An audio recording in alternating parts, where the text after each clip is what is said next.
Welcome everyone. We are starting the webinar now. My name is Sushil Kumar. I'm representing Path Infotech and I will be moderating the webinar today. Today we're going to discuss about best practices of DR on cloud as the organizations continue to embrace cloud as an alternative means for delivering IT services. Cloud-based DR strategies are becoming more mature and beneficial for business continuity. In today's session, we will discuss about various DR scenarios, key consideration for DR plan, and learn from Oracle experts why you should consider moving DR workload to Oracle Cloud. Next slide, please. Some housekeeping rules before we get started. Your lines will remain muted during this session. If you have any questions during the presentation, please type them into the question box in your control panel. The Q&A round will be at end of the session and we will address your questions at that time. And the exciting part of this webinar, we will also have a raffle draw at end of the webinar for the participants. Next slide, please. So before we start this webinar, we will start with a quick poll.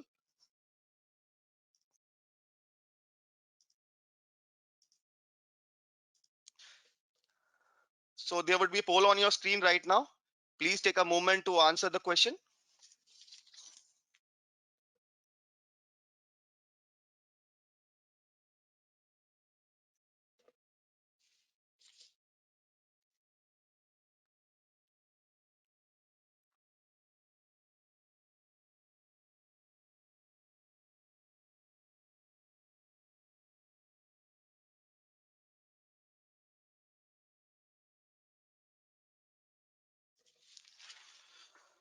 Thank you so much, everyone. Next slide, please. So now I would like to introduce our two wonderful speakers for the webinar today. We have Mr. Joseph Chia. Joseph is a cloud architect with Oracle Technology Cloud Engineering team. He has 20 years of IT experience and currently holds 9 OCI certifications, including Oracle Cloud Infrastructure 2020 Architect Professional. Hi, Joseph. How are you doing? Glad to have you here. I'm happy to be here. Thank you. Thanks, Joseph. We also have Mr. Prabir Kundu, who's AVP Pre-Sales and Delivery at Path Infotech. Prabir has more than 25 years of experience working with organizations across industries and geographies, out of which I would say more than 15 years of experience working on different Oracle technology. He has a deep fundamental knowledge in cloud solution architecture and infrastructure. Prabir is also a subject matter expert in data privacy and security for organizations and focused in addressing customer challenges and helping them in their cloud journey. Hi, Prabir. How are you? Hi, Thanks for Sushil. joining I'm us. good. Thanks for having me here. So now, without any further ado, I would request to Prabir to take a lead from here and give us an insightful session. Over to you, Prabir. Thanks, Sushil. Hi, all. Good morning. Thanks for joining the session. Hope all of you are doing great, keeping yourself safe and healthy during this tough time. COVID-19 is here for last 1 year.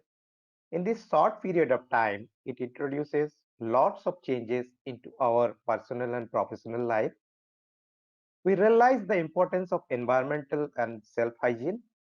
IT leaders realize the importance of BCP plan, DR plan, high availability, and remote work. Today, I'll share few of my experiences on how the IT leaders planning to move from new normal to the new future by utilizing the cloud infra. One of the renowned organizations did a survey on how IT leaders moving from new normal to new future as a sustainable response to COVID-19. Here is the survey result. 91% leader shifting towards cloud strategy. Interestingly, one thing they realized that 30% organizations having full-fledged DR, they are running on their DR either on-premise or on cloud. The rest of the customers either relying on backup and restore methods or just having database DR, meaning they are they are having the partial DR. During this pandemic, they realized that importance of the DR and started planning for full-fledged DR. Majority of them performing DR, majority of them are preferring DR on cloud because of the cloud other benefits. Why we need DR? What are the drivers for the DR? DR is required to protect the business from cybercrime, like malware can destroy the production system and it can destroy the files. Someone, even hackers, they can attempt to hack the business critical systems and lock it or encrypt it, make the server unusable. Also protect from terrorism, natural disasters, fire, or hardware failure or human error. Business also needs to comply with regulatory authority. Example, like Singapore, all the BFSI, as per MAS regulations authority guidelines, they must have full-fledged DR, and that too on the encrypted environment. So what are the things you should consider to configure the DR? Data must be protected from all the mentioned threats. Like I've talked about a couple of threats which are available. So you can protect, you have to protect your environment from those threats. Another aspect would be how quickly the system and data can be available in case of outage. How effectively are the various components configured and utilized for DR? What is the ease of use, scalability, and flexibility to adapt the business needs? Example, normally for the productions environment and DR environment, they configure as a 50% or on a 50% load. But you may need to run with 100% capacity when there is actual disaster happens. So that means you should consider your DR so that whenever there is a requirement, you can run with a 100% capacity. Also, you need to consider the total cost of ownership. What are the two important measurement factors for the DR? What you should consider while configuring the DR? One is RPO, another is RTO. RPO is recovery point of objective. It's the maximum acceptable amount of data loss measured in time. It varies business to business. And then RTO is total recovery objective. Uh, is the duration of time and a service level within which a business process must be restored after a data disaster. If there is any disasters happens, it's also differ from business to business. What is their RTO? Based on that, you can configure the DR. How, like what are the trade-offs of this RTO and RPO? Like you can configure RTO, you can configure your DR based on the multiple options available. Like you can do the dynamic provisioning. You can use the where you need it's a lowest cost and longest RTO. I'll not go through all those, but these are the options available, and these are the possibilities on cloud only.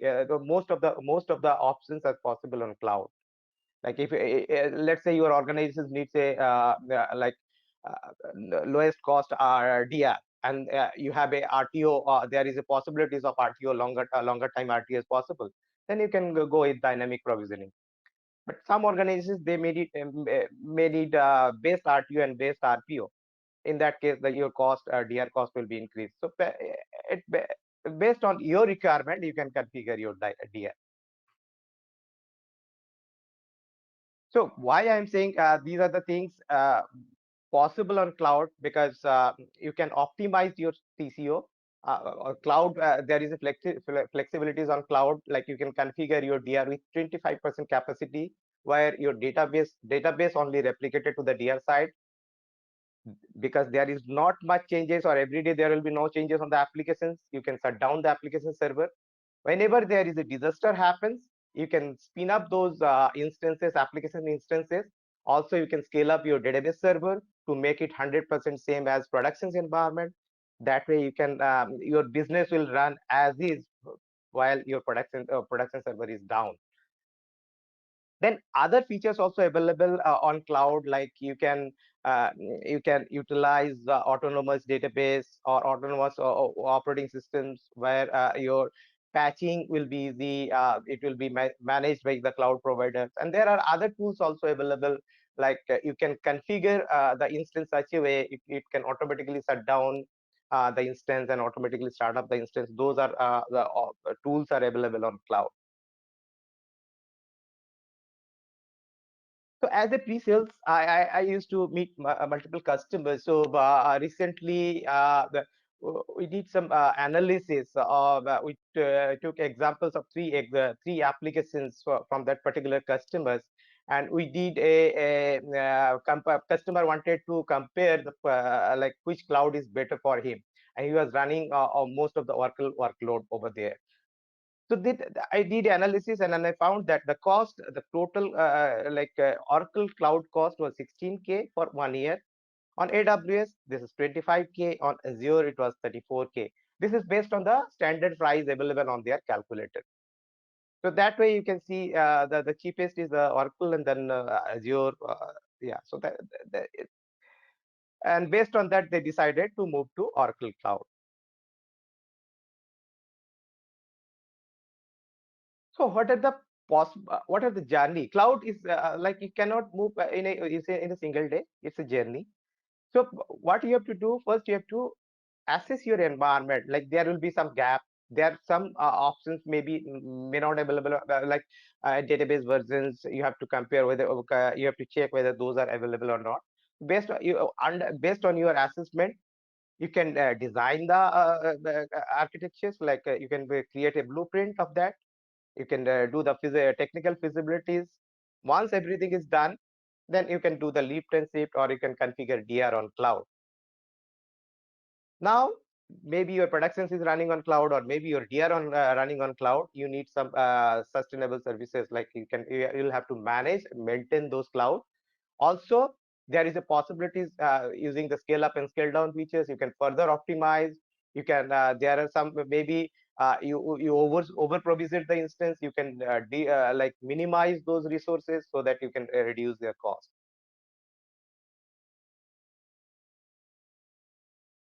Now I'll go through few of the case studies what others are doing. Here, one of the customers, they are running their productions environment on Exadata, and database size was around 15 TB. A couple of databases was 5 TB, 4 TB. Biggest was the 15 TB. And their DR, they are running on commodity hardware. So what they realized, when there is, they had some disasters on the production side, they moved to the DR side. But since DR was not full-fledged DR, and it was 50% like compute was there, so the couple of users only can connect to the environment. So then they decided, and we proposed them Oracle ExaCS, Exadata Cloud Service, where it's actually Exadata basis, but it's a subscription model available on cloud.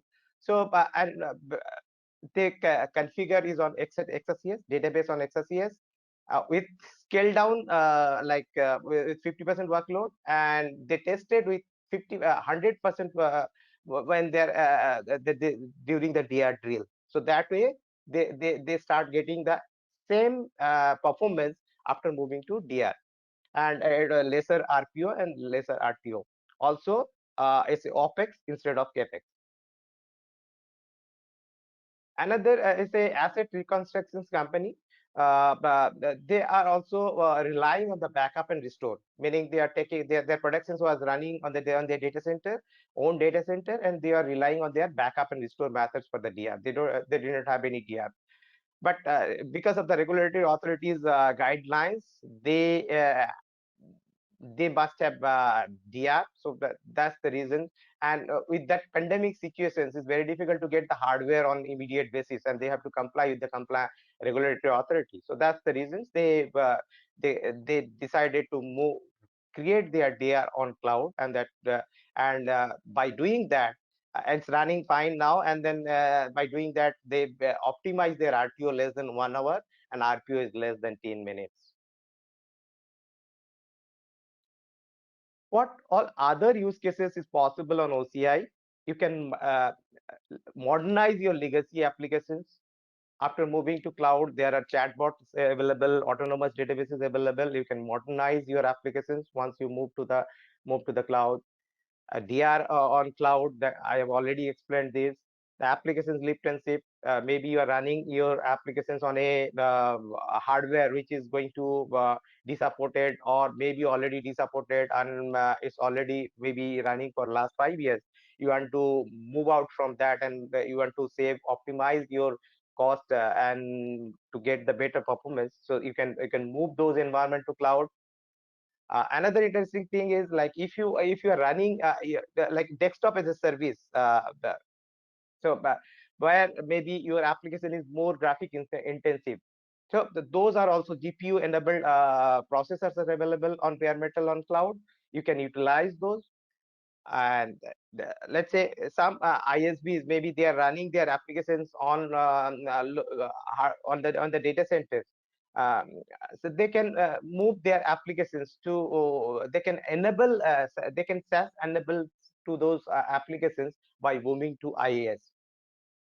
And on-premise environment, normally you have to configure all of most of like install operating systems, create an instance, and then network, all those things you have to do manual. But on cloud, you can use the infrastructure infra as a code.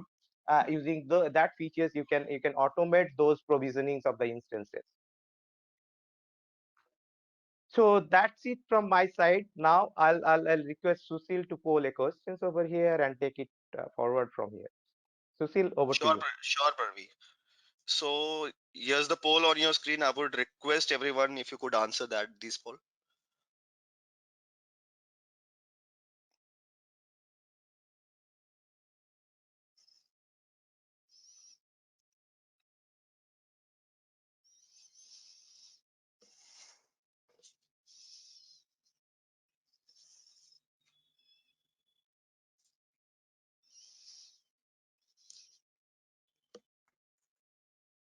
Thank you so much, everyone. Now I would request Joseph to take the lead from here and give us an insightful session. Over to you, Joseph.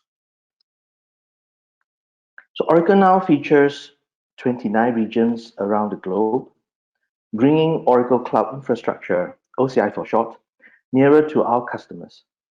We have partnership with Azure, where there are 6 hyper-interconnected regions to support their multi-cloud strategy. Single sign-on is also supported across the 2 clouds.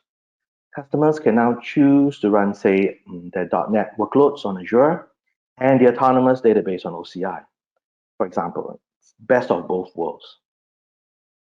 It's also it's also exciting news that we will be having Singapore region later this year. So what you see on this slide are all the IaaS, infrastructure as a service, and PaaS, platform as a service on OCI, and it's still growing.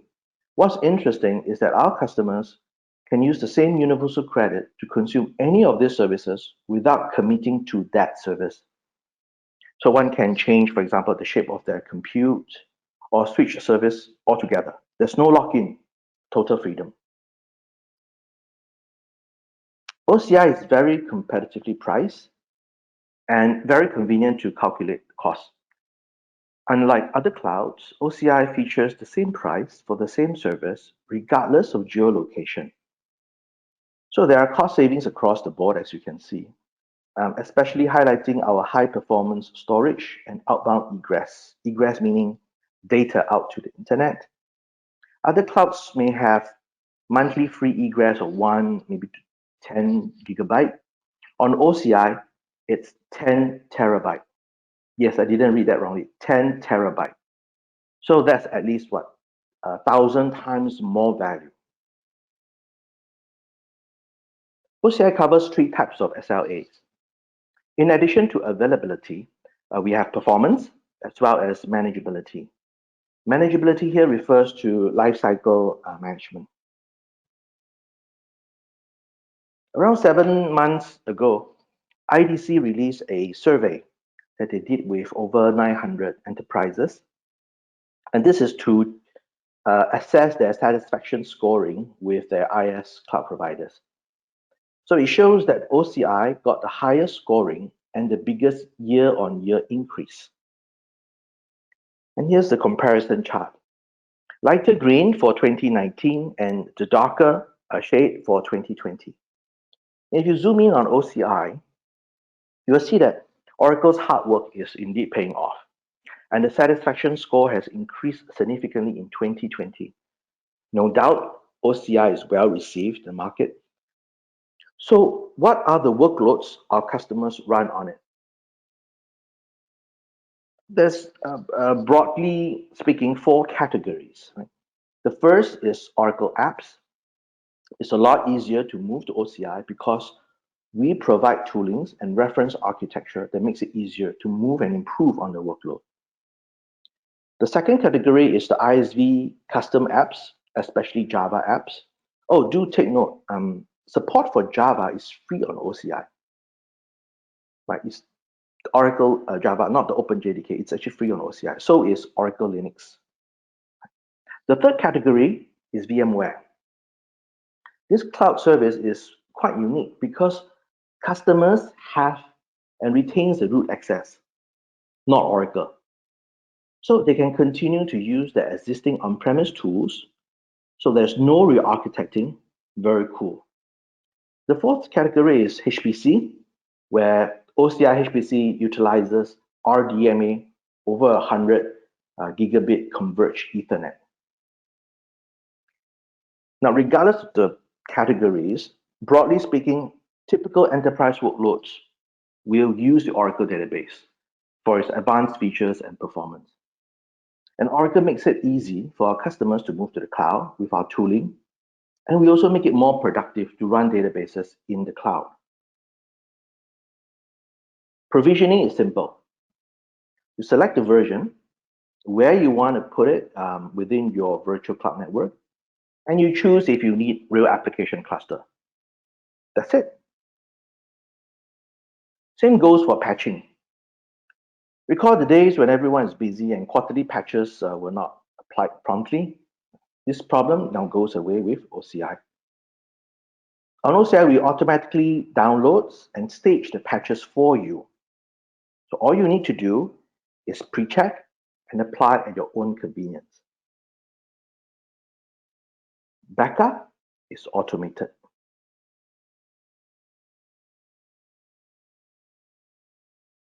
You are able to scale your database hassle-free. Pick the capacity you want, be it the compute shape or the storage, and Oracle will take care of the rest for you.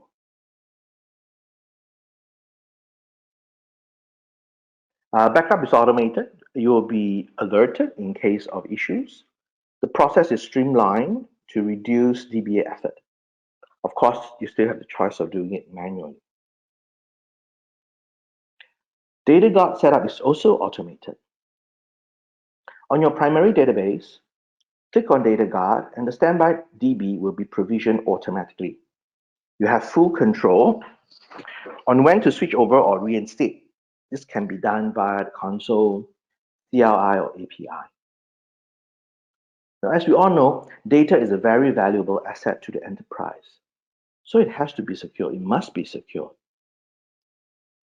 What OCI features is a service called Data Safe.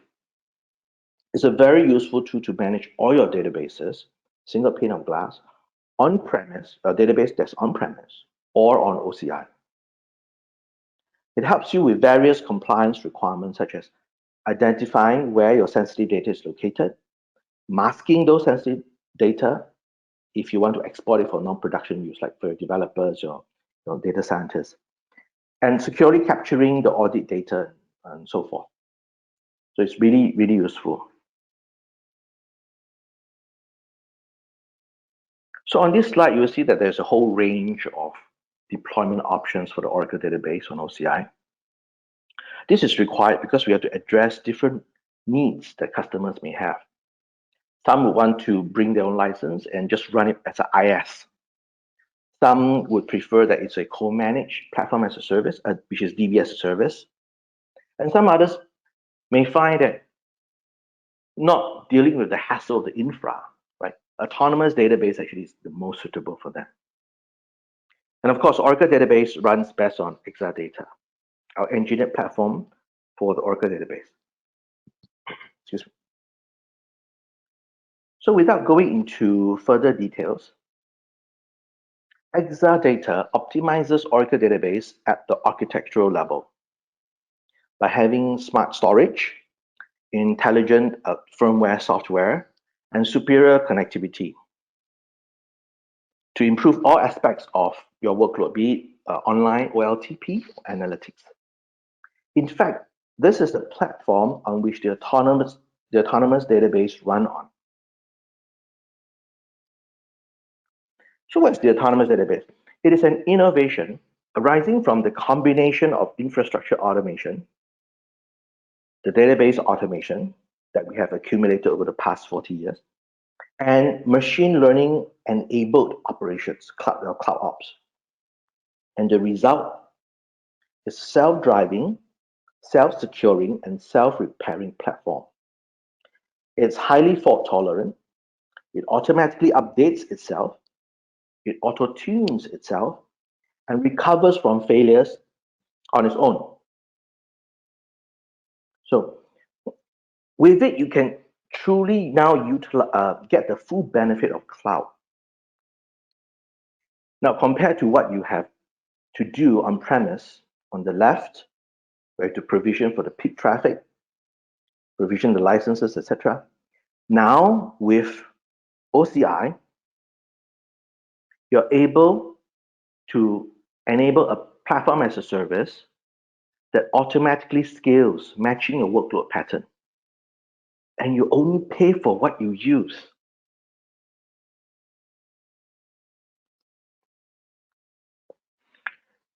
Now, there are some customers that really want to take advantage of the platform for their business.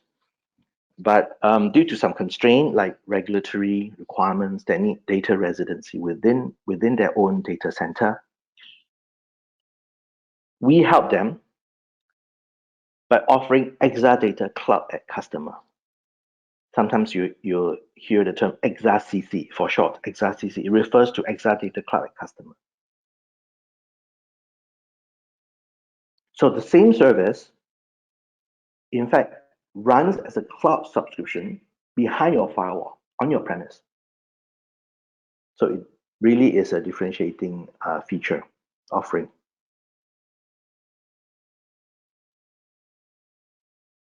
So that's a quick run through of our database offering. Of course, OCI has more to offer, right? But it's too big a scope for today. Thank you, everyone. This is the end of my sharing. I will now pass the floor back to Sushil. Yeah, thank you, Joseph. Thanks, Prabir, for such a wonderful session. So before we move on to the Q&A part, there would be a quick poll on your screen right now. I would request everyone if you could answer that poll.